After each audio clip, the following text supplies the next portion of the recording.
যেই ছেলেটা লেখাপড়া করবে না সে কখনো বেকার করতে পারবে না। যদি সে লেখাপড়ার বয়স থাকে, সে যদি লেখাপড়া ইচ্ছে না করে, তাহলে তাকে কোনো কাজের শিক্ষার মধ্যে লাগিয়ে দেবে, কোনো কর্ম শিখতে হবে অথবা কোনো কাজ তাকে করতে হবে। সে সমাজে বেকার থাকতে পারবে না, বেকার করতে পারবে না।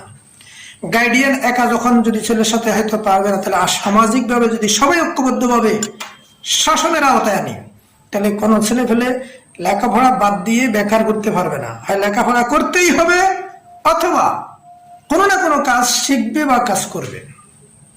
তাহলে দেখুন, যদি লেখাপড়ায় থাকে, বাজে আড্ডা না থাকে, লেখাপড়া ভালো শিক্ষিত হবে, লেখাপড়া না করে বেকার করতে পারবে না, তাকে কোনো কাজ শিখতে হবে বা কাজ করতে হবে।